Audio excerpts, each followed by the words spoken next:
Hey, you guys, this is Rashawn Ellis for News, Views, and Conversations. Just want to pop in real quick on this 4th of July weekend and give you a quick video. I haven't done a video in a while on the whole Diddy situation because I'm one of those people. I like to sit back and watch and see how things play out because it's such a compounded um, situation here. I mean, we've heard all the stories, victims coming up, some victims, some not victims, male escorts, female escorts, all kind of stuff. But this is the part that's really getting me. I'm thinking now, he's getting ready to get off. We don't know the verdict as of yet, like how much time, if he gets any time at all. But now the escorts, the male escorts, they're coming for Cassie. Uh, Word on the street is they're coming after her, wanting to sue her and say that she has been passing them out half the package herself. They're coming for her and Diddy, but I think more so Cassie. So I'm just sitting here like, I don't have words anymore for this whole saga, the whole deal. All I can say is what I've said before in my past videos. Watch the company that you keep. Try not to live out loud too much, even though you're hot, you're famous, you got money, everybody knows your name. Watch the company that you keep. Try not to have so many people around. Only the people that you need. And if you're pairing up with someone that's supposed to be your significant other, make sure they are really for you. And if they are, hopefully y'all can lock in. Because I just don't see the need for all of what we've heard, all these people, all these sexual situations. It's really a handful and a mouthful from what I've heard. It's a lot going on. So yeah, so now they're coming for Cassie now. So that 30 million that she got, somebody's coming for what she got. I don't know what else to say about that. I mean, it's kind of like what I thought originally. It's almost like blood money. The same way you got it, now somebody's coming for what you got because you were a part of the situation as well. A victim on the domestic violence part, but you were complicit on the freak off part. So now it's going around again. It's coming around. So I want to leave you one of the videos that I find to go with this.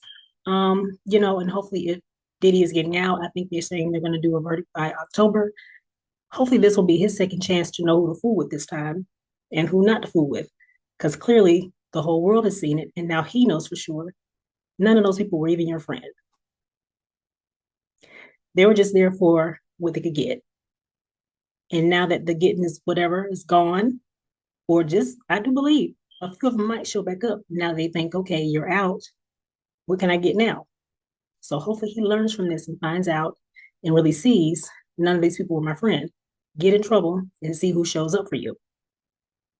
The ones that did show up, they came for your bag and your bag only. So yeah, we can all learn a lot from watching this whole situation. So I will see you guys in the next video. I got to see which one I'm going to attach to this one. But yeah, watch the company you keep. Don't roll with a bunch of folks. Know who your real friends are. And we don't have to go get freaky with all these other people. Shenanigans. Anyway, I will see you guys in the next video. So good morning. I am Dave, the man who has just sued Cassandra Ventura for damages involved in the Sean Combs sex trafficking trial. And I'm looking through social media and I see a lot of the women out there, particularly black women like myself, who choose to victim shame me and try to do everything they can to discredit me, because the truth is that the loss of the Sean Combs trial was a loss to the Me Too movement and to hating women like the women who are trying to insult me. So let me tell you something, you women out there who would like to insult me. This is my story. I was paid by Cassie, Cassandra Ventura, for 8 years to be her male provider. I didn't have to be the best looking guy. I was the best in bed. And because I was the best in bed, guess what? I was given this arrangement. I was coerced. I was drugged. I was manipulated with promises of money and gifts for over a period of 8 years to continue to be this woman's provider at her expense and at the expense of Diddy. Now, at the time, legally, I didn't know my rights as well as I do now. I didn't create this conflict with Cassandra Ventura. She created it with me. She's the one who decided to bring up things that happened over 10 to 15 years ago to hold Sean Combs accountable for what was a partial truth. She's the person who introduced me to the U.S. Attorney's Office. She's the person who told the U.S. Attorney's Office about our relationship. So in essence, those out there who want to hate on me, who want to say that I'm attacking Cassie, you should realize the truth, that Cassandra Ventura, your idol, did this to herself. She exposed herself to liability when she got on the stand and decided to mention me as the male escort who was with her when she overdosed and Diddy made her have sex with him. That was a lie, people. Cassie had just woke up from sleeping 8 hours. Myself and Sean Combs were exhausted. We wanted to go home. Cassie's the one who forced that sexual encounter. People, she tells you that Sean Combs made her have sex on her menstrual cycle. I can't speak for anyone else but myself. But I know the one time that did happen, that Sean Combs was not responsible for that. That Cassie, in a drunken, intoxicated, hormonally imbalanced state due to her period, manipulated and forced herself on me during her menstrual cycle. And what I mean by that is I had no knowledge she was on her menstrual cycle because the room was completely dark. She manipulated the room. She manipulated the environment to get what she wanted, and then she totally got up like I was the one who should have been grateful. You're on your period. That's disgusting, and I deserved more respect than that. As a man, if I had laid down with a woman and forced myself on her and orgasmed in her and she got up and it was leaking out of her, guess what? I would have raped her. So by statute, by case law definition, Cassandra Ventura sexually assaulted me. I'm not looking to destroy Cassie. I've given Cassie more than a year to settle this before things got out of control. The problem is she's being supported by women like you who choose to attack male victims instead of accept the truth, which is that a woman could have lied to get revenge on the ex-boyfriend who broke her heart and hurt her. It happens, people. They say hell hath no fury like a woman scorned, and that's true. If you hurt some women, they will do everything in their power. If you hurt some men, they'll do everything in their power to hurt you. But I want to end this by saying this. Cassie did this to herself. They say he who sets out on a course of revenge should dig 2 graves. People, Cassie dug the grave that is Clayton Howard herself.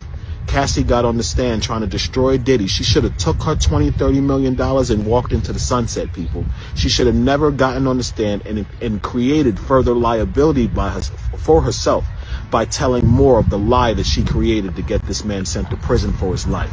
She made a mistake when she got on the stand, people. She made a mistake when she got on the stand and lied about the events with Clayton Howard.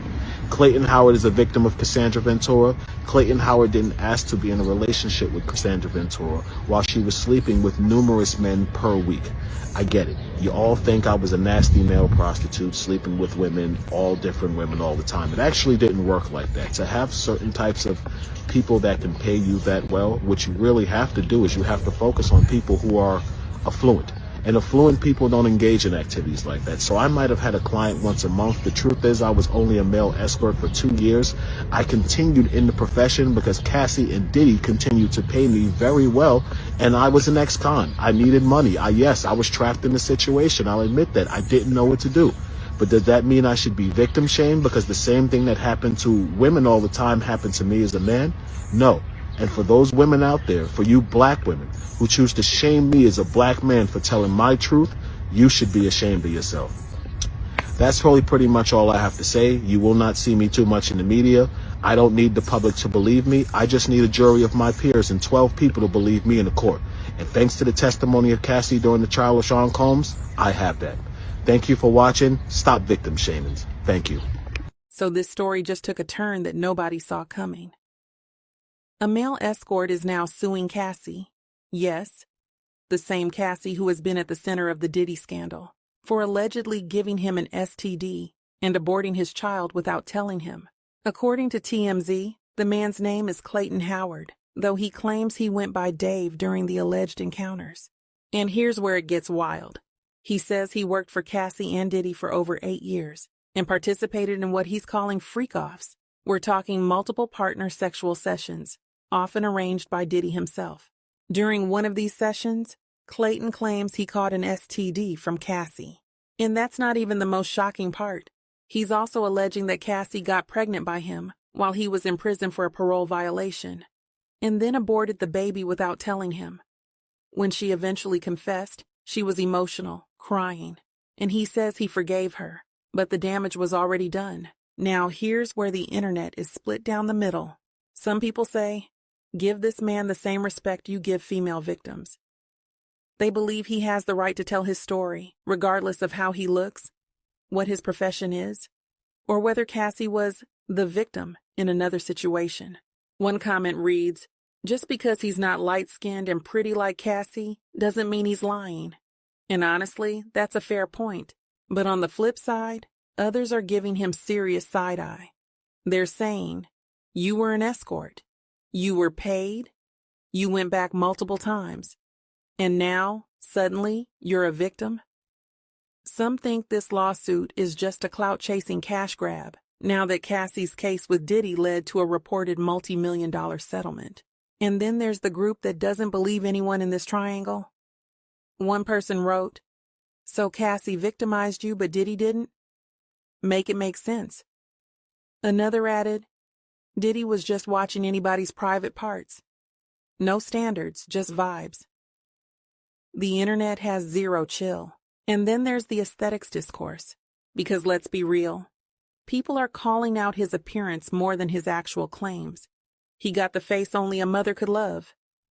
What's that white stuff coming out his mouth? People are going in on his looks instead of focusing on the legal claims. But again, since when do looks decide whether someone's telling the truth?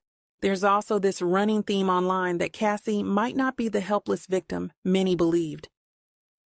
Now, to be clear, two things can be true. She may have been exploited by Diddy and still played a questionable role in someone else's trauma. That's the uncomfortable gray area that people don't want to sit with. But back to the lawsuit. The man is claiming sexual assault, emotional manipulation, medical negligence, and more. And if he has the receipts, texts, videos, contracts, witness testimony, this might be one of the most unexpected cases to come out of the Diddy saga. So here's the real question. Is Cassie a victim, a co-conspirator, or both? And do we as a culture only believe victims when they're women or when they're attractive? One thing is for sure. This case is going to shake up everything if it goes to court. And if more people like Clayton come forward, this might be just the beginning. Stay tuned.